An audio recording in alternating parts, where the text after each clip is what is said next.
Assalamualaikum warahmatullahi wabarakatuh.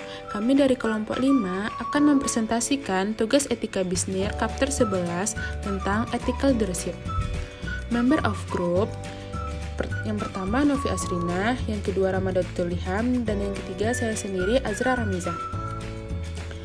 Topik pembahasan kita yang pertama defining ethical leadership, yang kedua, requirements for ethical leadership. Yang ketiga, benefits of ethical leadership.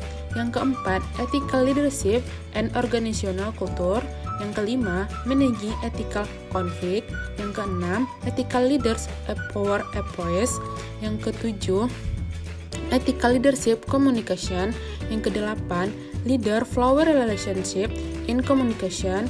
Yang kesembilan, leadership styles influence ethical education, dan yang terakhir, the radar model. Baiklah, di sini saya akan menjelaskan topik pertama, yaitu defining ethical leadership. Kepemimpinan adalah kemampuan atau otoritas untuk membimbing dan mengarahkan orang lain menuju suatu tujuan. Kebanyakan orang setuju bahwa kepemimpinan yang efektif sangat penting bagi sebuah perusahaan. Keputusan etis adalah salah satu dimensi kepemimpinan perusahaan yang sukses berkembang berdasarkan kepemimpinan dan kemampuan kreatif dari pendirinya. Tanpa kemampuan kepemimpinan, para wirausahaan seperti Steve Jobs dari Apple, Bill Gates dari Microsoft, Sam Walton dari Walmart, dan Mark Zuckerberg dari Facebook. Perusahaan-perusahaan paling sukses saat ini akan sangat berkurang atau tidak ada sama sekali. Namun, pendiri yang kuat hanyalah salah satu bagian dari kesuksesan perusahaan.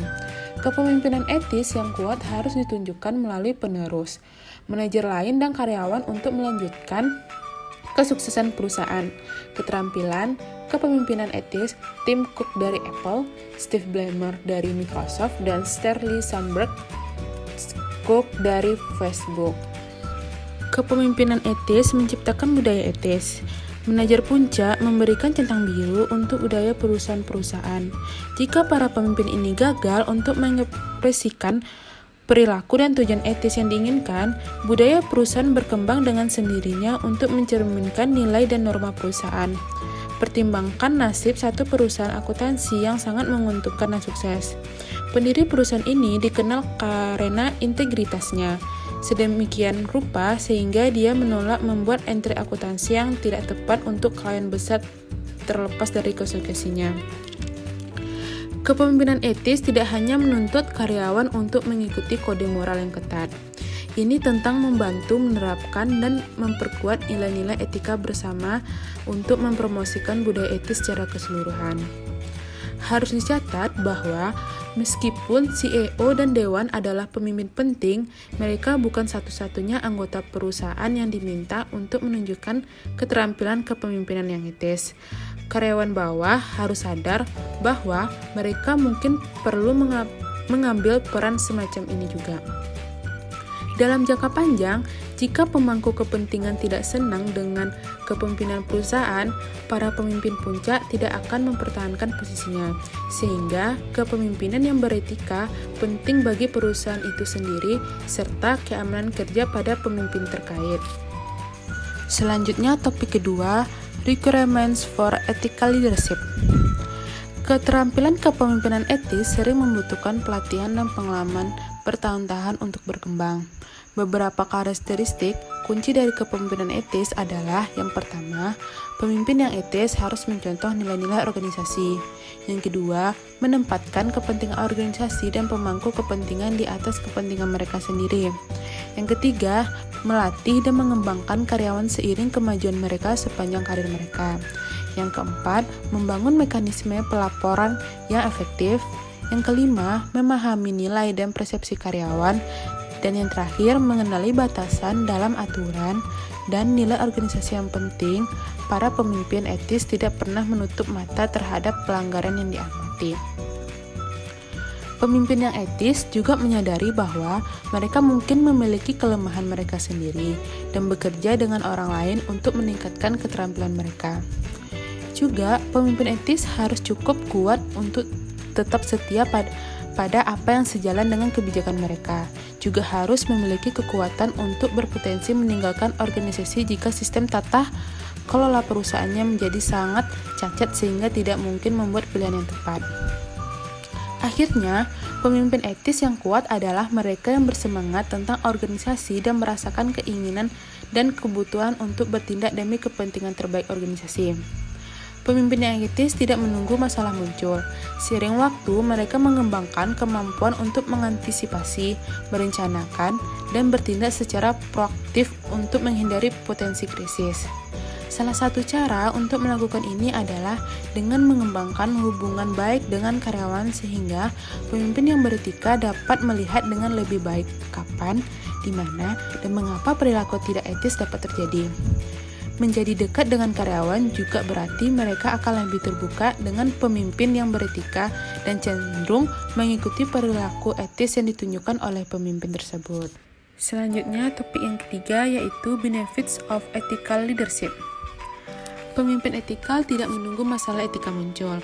Mereka mengantisipasi, merencanakan, dan bertindak proaktif untuk menghindari potensi krisis.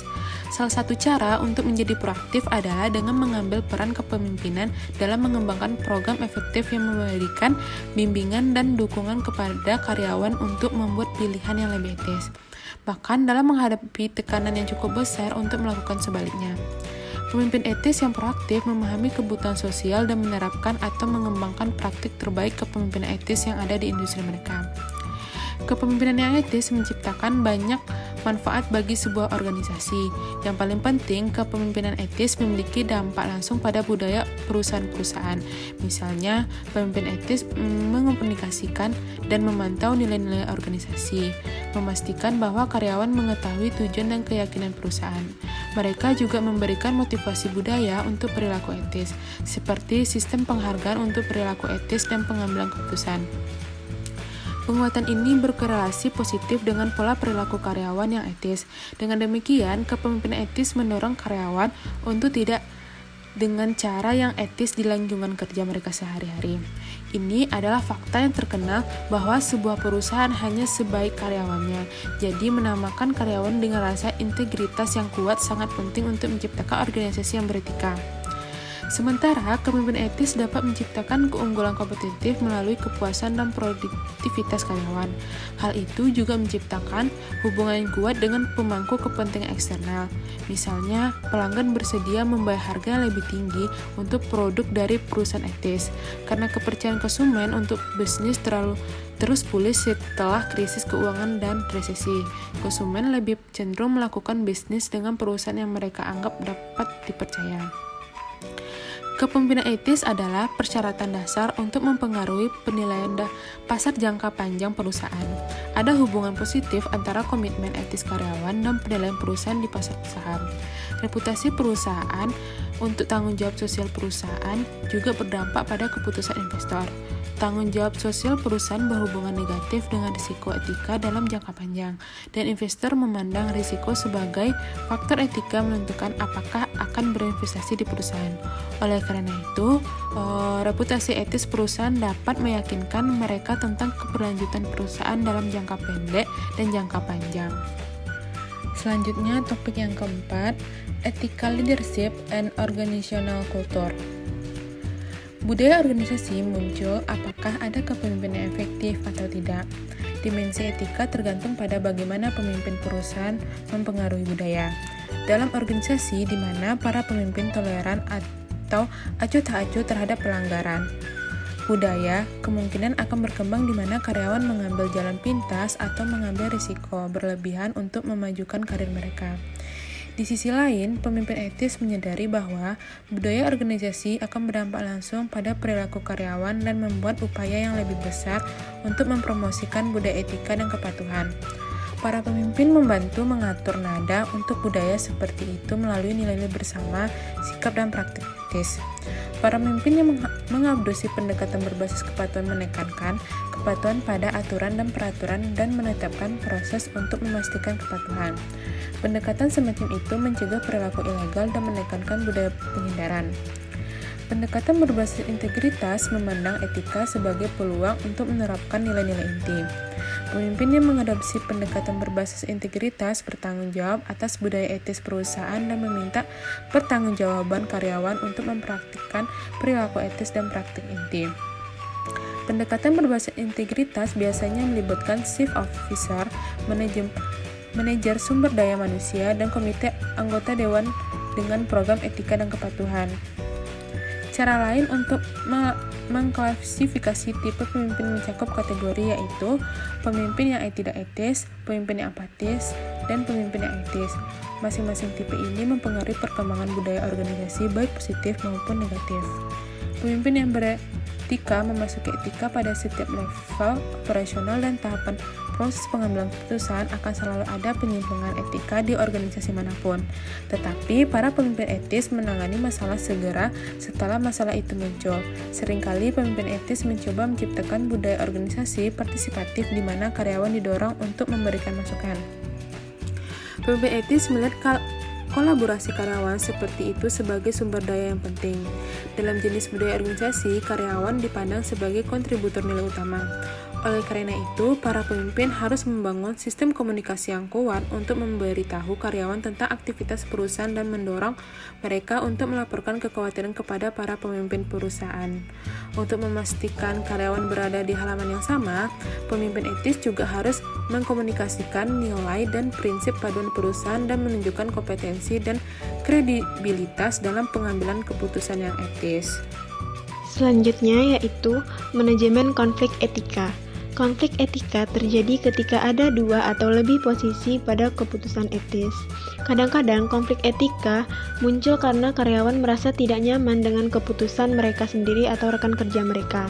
Salah satu manfaat dari konflik etika adalah membantu menunjukkan masalah etika. Masalah konflik etis tidak akan menjadi perhatian manajemen tanpa mekanisme yang efektif untuk komunikasi transparan. Umum bagi perusahaan untuk memiliki beberapa cara bagi karyawannya untuk mengungkapkan kekhawatiran atau memberikan saran seperti hotline, formulir umpan balik, atau kotak saran. Selanjutnya yaitu ada gaya manajemen konflik. Gaya manajemen konflik menunjukkan bagaimana seseorang pemimpin mendekati situasi konflik, menentukan strategi mana yang diambil ketika menyelesaikan konflik. Kategori manajemen konflik ke dalam 5 gaya. Yang pertama yaitu bersaing, kedua menghindari, ketiga mengakomodasi, dan keempat mengkolaborasi serta berkompromi. Gaya ini didasarkan pada 2 dimensi yaitu ketegasan dan kooperatif. Ketegasan adalah bertindak demi kepentingan terbaik seseorang, sedangkan kooperatif berarti bekerja demi kepentingan terbaik orang lain. Dalam mengembangkan gaya manajemen konflik untuk menyelesaikan masalah etika, seorang pemimpin mungkin perlu menyesuaikan dengan gaya agar sesuai dengan dilema etika tertentu. Yang pertama yaitu kompetisi. Pemimpin yang memiliki gaya manajemen konflik bersaing sangat tegas dan tidak perlu terlalu kooperatif. Pemimpin yang bersaing percaya pada kemenangan dengan biaya berapapun dan mengukur kesuksesan dengan seberapa banyak pihak lain kalah. Yang kedua yaitu avoiding, di mana pemimpin dengan pendekatan ini tidak efektif karena mereka menghindari konflik dengan cara apapun, bahkan jika itu mengarah pada perilaku yang salah. Mereka tidak kooperatif dan tidak tegas. Yang ketiga yaitu akomodasi. Pemimpin yang mengadopsi gaya ini sangat kooperatif, tetapi tidak tegas. Individu dengan pendekatan konflik ini menyerahkan pada pihak lain, bahkan jika itu berarti mengorbankan kepentingan dan nilai-nilai mereka sendiri. Yang keempat yaitu pendekatan compromising. Pendekatan terbaik untuk menyelesaikan masalah konflik adalah masing-masing pihak memberikan sesuatu untuk mendapatkan sesuatu yang berharga. Pemimpin yang berkompromi masih dapat menerima bagian dari apa yang mereka inginkan, dan itu membuatnya berbeda dari gaya manajemen konflik akomodasi. Selanjutnya yaitu kolaborasi. Gaya kolaborasi adalah yang paling menguntungkan. Pemimpin yang mengadopsi gaya ini untuk manajemen konflik dan adalah kooperatif dan tegas.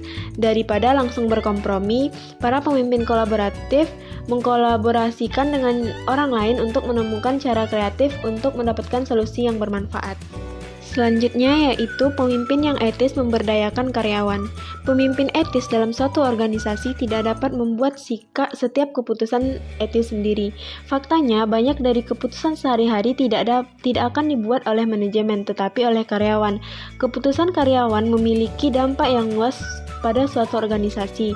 Pemimpin etis harus memberdayakan karyawan untuk membuat keputusan etis dan bertanggung jawab atas perilaku mereka. Pemberdayaan karyawan penting dalam menciptakan kepemimpinan etis yang berpusat pada karyawan. Manajer masih memiliki banyak tanggung jawab etis yang tidak dimiliki karyawan. Budaya etika perusahaan tidak hanya bergantung pada dokumen seperti kode etik, tetapi pada dasarnya bagaimana karyawan mewujudkan prinsip-prinsip integritas yang menjadi nilai-nilai organisasi. Selanjutnya yaitu komunikasi pemimpin yang etis. Nah, cara seorang pemimpin etis berkomunikasi dengan karyawan memiliki dampak yang besar terhadap budaya etis perusahaan. Pemimpin etis di sisi lain berkomunikasi dengan karyawan secara teratur mengenai harapan dan kemajuan menuju tujuan perusahaan. Transparansi dan pelaporan adalah dua dimensi utama dari komunikasi etis. Pemimpin yang etis menciptakan transparansi dengan mengembangkan budaya di mana etika sering dibahas. Keterbukaan dan aksesibilitas pemimpin penting dalam menangani dan menyelesaikan masalah etika. Pelaporan adalah proses dua arah di mana komunikator berkomunikasi dengan atasan atau bawahan. Pelaporan formal terjadi di lingkungan seperti rapat, konferensi, dan pelaporan informal terjadi ketika pemimpin berinteraksi di antara karyawan, memberikan mereka informasi tentang keputusan, kebijakan, dan ekspektasi etis perusahaan. Komunikasi terbagi menjadi 4 kategori. Yang pertama yaitu interpersonal communication, di mana bentuk komunikasi yang paling terkenal dan yang terjadi antara dua orang atau lebih berinteraksi antara satu dengan yang lain. Komunikasi interpersonal memberikan kesempatan intim bagi pemimpin etis untuk menerima atau mengeluarkan informasi. Ini juga memberikan kesempatan untuk melatih karyawan memiliki potensi masalah etika muncul. Yang kedua yaitu small group communication, di mana komunikasi kelompok kecil sangat berkembang dalam organisasi. Dengan demikian, jenis komunikasi ini menjadi sangat penting untuk mengambil keputusan etis. Yang selanjutnya yaitu komunikasi nonverbal. Komunikasi yang diungkapkan melalui tindakan, bahasa tubuh, ekspresi, atau bentuk komunikasi lain yang tidak tertulis atau lisan. Komunikasi nonverbal memberikan petunjuk utama tentang keadaan emosional individu. Misalnya ketika kita dapat mengetahui apakah orang lain sedang marah berdasarkan kenyaringan dan infleksi suara, serta isyarat nonverbal lainnya seperti cemberut dan wajah merah. Selanjutnya yaitu listening atau mendengarkan, melibatkan perhatian perilaku verbal dan nonverbal, di mana mendengarkan sama pentingnya dengan berbicara. Jika salah satu pihak berbicara, maka pihak lain akan mendengar. Tapi jika salah satu pihak berbicara dan yang lainnya tidak mendengar, maka komunikasi itu menjadi tidak efektif. Baiklah, selanjutnya nomor 8 saya akan menjelaskan tentang leader followers relationship and communication. Komunikasi sangat penting untuk mengurangi isolasi pemimpin dan menciptakan keselarasan pemimpin dan pengikut. Kesesuaian pemimpin pengikut terjadi ketika para pemimpin dan pengikut berbagi visi, harapan etis dan tujuan yang sama untuk perusahaan. Meskipun setiap individu memiliki tujuan dan kepribadian masing-masing, penting bagi sebuah perusahaan untuk mendapatkan pemimpin dan pengikut untuk mengadopsi nilai-nilai bersama dan bekerja menuju tujuan organisasi. Jika pengikut merasa terputus dari pemimpinnya, mereka kemungkinan tidak akan berkomitmen untuk mempromosikan visi dan tujuan perusahaan tersebut. Pemimpin atau teori pertukaran mengklaim bahwa pemimpin membentuk hubungan yang unik dengan pengikut melalui interaksi sosial. Oleh karena itu, seorang pemimpin yang terisolasi secara sosial dari karyawan akan memiliki hubungan yang renggang karena karyawan dibiarkan membuat keputusan sendiri. Di sisi lain, karyawan micromanaging membuat mereka merasa tertahan dan percaya bahwa pemimpin tidak mempercayai mereka. Karyawan dikelola secara mikro seringkali memiliki semangat kerja, produktivitas, dan kemauan yang lebih rendah untuk meninggalkan perusahaan. Sebaliknya, pemimpin yang memiliki hubungan positif dan saling menghormati dengan karyawan dapat meningkatkan kepuasan kerja dan komitmen terhadap perusahaan. Karena pemimpin organisasi sering menempati posisi manajerial, tanggung jawab pekerjaan mereka cenderung berbeda dari karyawan tingkat bawah. Hal ini menciptakan kecenderungan yang lebih besar bagi pemimpin untuk menjadi terisolasi. Untuk mengurangi isolasi sosial ini, penting bagi para pemimpin etis untuk sering berkomunikasi dan berinteraksi dengan karyawannya. Komunikasi yang menggabungkan rasa hormat, mendengarkan, dan umpan balik dapat menciptakan hubungan yang saling menguntungkan. Pemimpin harus mengambil sikap proaktif terhadap komunikasi nilai-nilai etika, harapan, dan perhatian karyawannya. Hal ini sangat penting karena masalah etika dan perilaku yang dipertanyakan sulit untuk didiskusikan oleh banyak karyawan. Oleh karena itu, seorang pemimpin yang beretika harus menggunakan komunikasi untuk meyakinkan karyawan bahwa kekhawatiran mereka akan ditanggapi dengan serius. Selanjutnya, apa aja sih leader flowers relationship in communication di sebuah perusahaan yang penting untuk diterapkan? Yang pertama itu ada ethic program and communications. Salah satu cara yang paling tepat yang dapat diamati untuk mengkomunikasikan nilai-nilai etika kepada karyawan adalah melalui kode etik dan pelatihan tentang cara membuat keputusan etis. Kode etik memberikan pedoman penting bagi karyawan tentang bagaimana bertindak dalam situasi yang berbeda. Meskipun tidak mungkin bagi setiap kode untuk membahas setiap potensi masalah etika yang mungkin dihadapi oleh seorang karyawan, kode efektif harus membiasakan karyawan dengan nilai perusahaan, membuat mereka sadar akan beberapa masalah etika dan hukum yang lebih umum yang mungkin akan mereka hadapi, dan memperkuat budaya perusahaan etis tersebut. Agar kode benar-benar efektif, kode tersebut harus dapat diakses dan didukung oleh setiap level perusahaan. Pelatihan etis adalah cara penting lain untuk mengkomunikasikan nilai-nilai. Sementara itu, kode memberikan pedoman etika dasar kepada karyawan. Pelatihan memungkinkan karyawan untuk mempraktikkan pedoman ini. Program pelatihan etika yang efektif mengajarkan karyawan bagaimana menerapkan nilai-nilai perusahaan ke beberapa area risiko etika organisasi yang paling umum. Yang kedua, power difference and workplace politics. Meskipun kemungkinan akan ada perbedaan kekuasaan antara supervisor dan karyawan dalam organisasi, penting bahwa pemimpin etis berusaha untuk mengurangi perbedaan ini ketika komunikasi etis terlibat. Beberapa pemimpin yang menduduki posisi otoritas dalam organisasi mungkin memiliki kecenderungan untuk melihat informasi dari karyawan sebagai yang tidak penting. Perspektif seperti itu merugikan kesehatan etika perusahaan. Karyawan yang merasa kekhawatirannya mereka tidak ditanggapi dengan serius cenderung tidak membicarakannya dan lebih cenderung mengabaikan pelanggaran yang diamati di tempat kerja. Selain itu, karyawan yang merasa terintimidasi oleh perbedaan kekuasaan mungkin mencoba menghindari komunikasi dengan pemimpin organisasi. Pemimpin yang etis dapat mengurangi perbedaan kekuasaan melalui komunikasi yang sering dengan pekerjanya. Pemimpin yang etis harus bergerak di antara karyawan dan mendengarkan umpan balik dan kekhawatiran mereka. Inti dari interaksi ini adalah untuk menciptakan hubungan yang lebih menguntungkan dengan karyawan dan juga mengurangi perbedaan kekuasaan yang dirasakan antara kelompok ini. Di sisi lain, ada perbedaan antara memiliki politik jabatan yang tinggi dan memiliki keterampilan politik yang baik.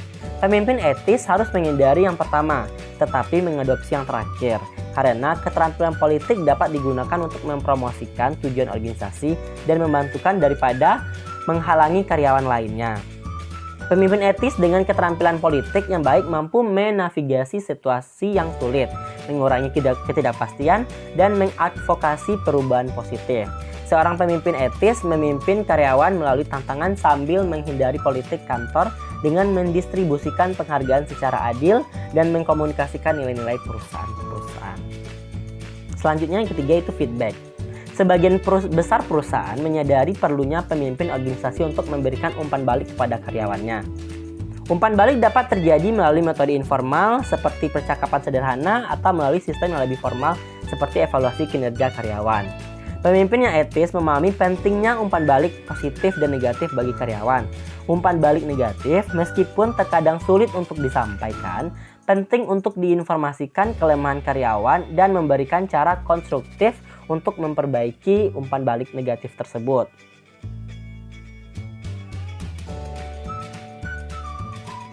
Namun, penting bagi pemimpin menyadari bahwa umpan balik positif sama pentingnya dengan umpan balik negatif. Pemimpin yang hanya memberikan umpan balik negatif dapat menimbulkan persepsi bahwa organisasi itu bercirikan kelemahan dan pada gilirannya dapat menurunkan semangat kerja karyawan. Ini juga tidak memungkinkan karyawan untuk mengidentifikasi dan meningkatkan kekuatan mereka. Sementara itu, sebagian besar perusahaan memahami perlunya umpan balik pemimpin ke pengikutnya. Tidak banyak yang menyadari bahwa perlunya pemimpin organisasi untuk mendapatkan umpan balik dari karyawan mereka. Penting untuk diingat bahwa meskipun para pemimpin mungkin menerapkan program etika, karyawan akan bertanggung jawab untuk menerapkan prinsip-prinsip dan nilai-nilai perusahaan ke dalam keputusan mereka sehari-hari. Selain itu, karena mereka sering mengamati perilaku yang tidak dilakukan pemimpin, mengembangkan mekanisme umpan balik bagi karyawan yang sangat penting untuk mengidentifikasi masalah etika.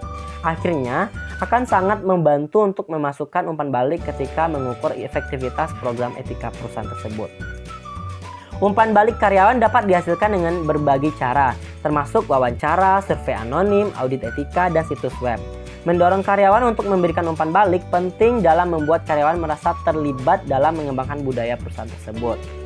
Jaringan supermarket Inggris Sainsbury mengembangkan umpan baliknya yang kuat untuk mengatasi masalah yang rekomendasi. Manajer perusahaan tersedia untuk mengatasi masalah karyawan, dan karyawan memiliki kemampuan untuk memberikan umpan balik melalui mekanisme lain juga. Sainsbury juga telah menerima lebih dari 30.000 pesan dari karyawan yang menawarkan umpan balik.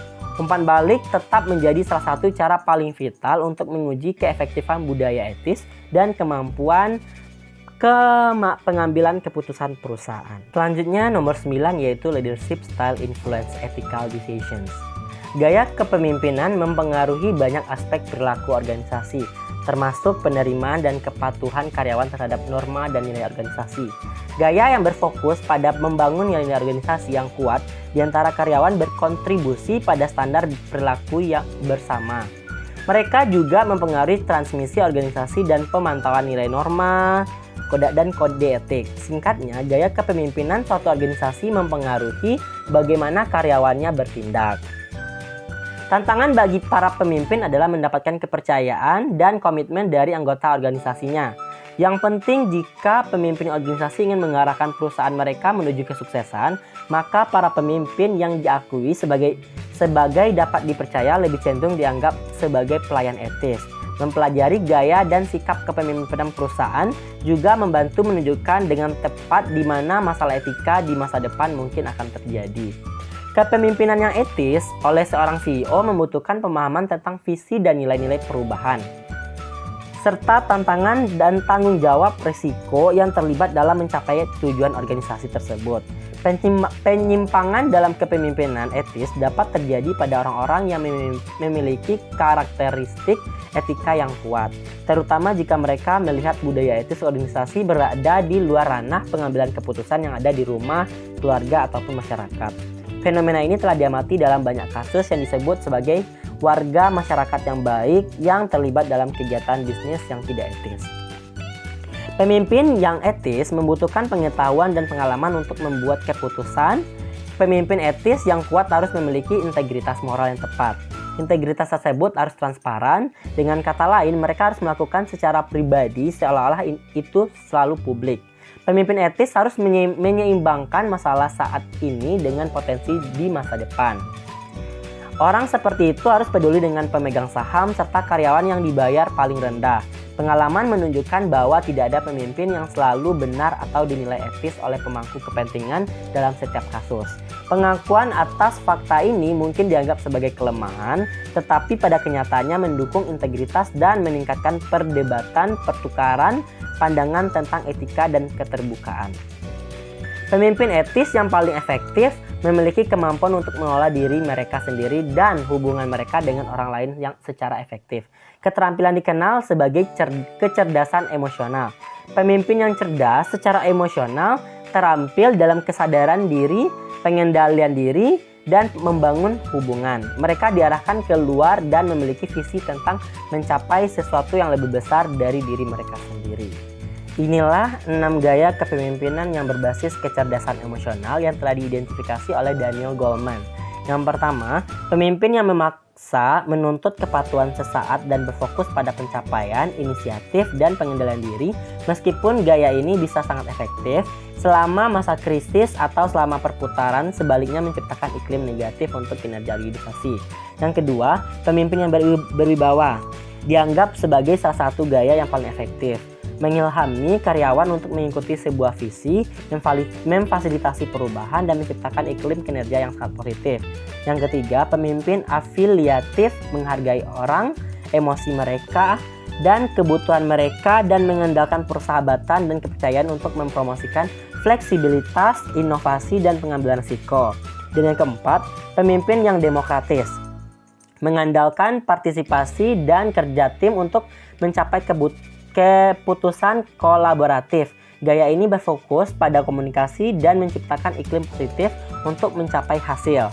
Dan yang kelima, pemimpin penentu kecepatan dapat menciptakan iklim negatif karena standar tinggi yang dia tetapkan. Gaya ini bekerja paling baik untuk mencapai hasil cepat dari individu bermotivasi tinggi yang menghargai pencapaian dan pengambilan inisiatif. Dan yang terakhir, pemimpin pembinaan membangun iklim positif dengan mengembangkan keterampilan untuk mendorong kesuksesan jangka panjang, mendelegasikan tanggung jawab, dan dengan terampil mengeluarkan tugas yang menentang. Baiklah, berikutnya adalah leadership style influence ethical decisions. Yang pertama, pemimpin yang responan.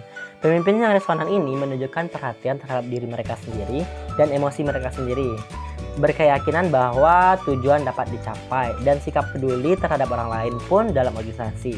Kemampuan ini menciptakan resonansi dalam organisasi, memungkinkan untuk karyawan dapat bekerja menuju tujuan bersama. Pemimpin yang responan menciptakan budaya perusahaan yang etis serta keselarasan pemimpin dan pengikutnya.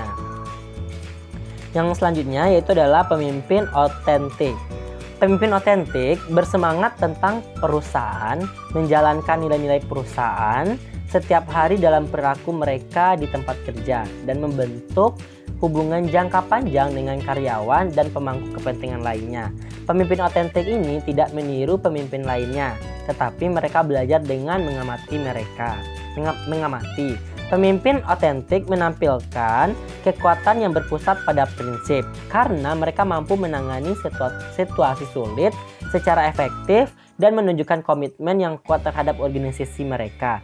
Perhatian kesamaan antara kekuatan yang berpusat pada prinsip ini dan pengendalian diri yang ditunjukkan oleh para pemimpin yang cerdas serta emosional. Akhirnya, pemimpin otentik menunjukkan nilai-nilai inti dan mengintegrasikan nilai-nilai ini ke dalam operasi perusahaan.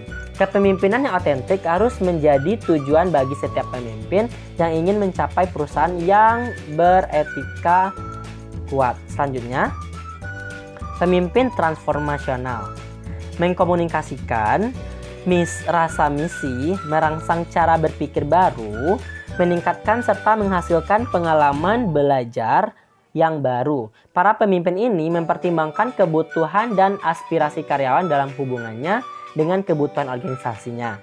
Mereka juga membangun komitmen dan rasa hormat terhadap nilai-nilai yang mendorong tanggapan efektif terhadap masalah etika. Dengan demikian, pemimpin transformasional ini berusaha untuk mempromosikan kegiatan dan perilaku melalui visi mereka dan pengalaman belajar bersama. Akibatnya, mereka memiliki pengaruh yang lebih kuat pada dukungan rekan kerjanya untuk keputusan etis dan untuk membangun budaya etis daripada pemimpin transaksional. Kepemimpinan etis transformasional paling cocok untuk organisasi yang memiliki tingkat komitmen etis yang lebih tinggi di antara karyawan dan dukungan pemangku kepentingan yang kuat untuk budaya etis. Sebaliknya, yang terakhir, pemimpin transaksional fokus untuk memastikan perilaku dan prosedur yang diperlukan diimplementasikannya. Negosiasi mereka untuk mencapai hasil yang diinginkan, menghasilkan hubungan yang dinamis dengan bawahan di mana reaksi, konflik, krisis mempengaruhi hubungan lebih dari masalah etika. Pemimpin transaksional ini menghasilkan karyawan yang mencapai tingkat kinerja yang dinegosiasikan, termasuk kepatuhan terhadap standar etika dan hukum. Selama karyawan dan pemimpin sama-sama menemukan pertukaran ini saling menguntungkan, hubungan tersebut memungkinkan akan berhasil. Namun kepemimpinan transaksional paling cocok untuk situasi yang berubah dengan cepat, termasuk situasi yang membutuhkan tanggapan terhadap masalah atau isu etika. Baiklah, yang terakhir, yang ke-10, yaitu the Radar's Model. Telah dibahas sebelumnya bahwa pemimpin etis harus proaktif dan tidak bisa hanya menunggu masalah datang. Sebaliknya, mereka harus berinteraksi dengan karyawan dan memiliki sistem untuk mengenali atau mendeteksi masalah etika sebelum masalah itu muncul. Cara terbaik untuk menangani pelanggaran adalah dengan menghindari sepenuhnya. Namun, bahkan organisasi terbaik pun menderita resiko etika. Langkah pertama untuk mencegah kesalahan adalah mengenali area risiko etika perusahaan tersebut. Pemimpin etis harus menentukan masalah apa yang paling mungkin dihadapi perusahaan sehingga kontrol dapat diterapkan untuk membatasi peluang pelanggaran. Cara yang baik untuk menciptakan pengakuan adalah dengan mengajari karyawan tentang jenis masalah etika yang umum melalui program pelatihan etika. Adalah penting bahwa semua karyawan menyadari tanggung jawab mereka untuk mengidentifikasi masalah etika sebelum menjadi masalah besar. Selain itu, bagian dari proses pengakuan harus mencakup rencana tentang bagaimana menangani masalah etika setelah diidentifikasi dan apakah tindakan disipliner diperlukan atau tidak. Baiklah, sekian presentasi dari kelompok 5. Kalau ada kata-kata kami yang salah, mohon dimaafkan. Kami akhiri, wabillahi taufiq wal hidayah. Assalamualaikum warahmatullahi wabarakatuh. Sampai jumpa.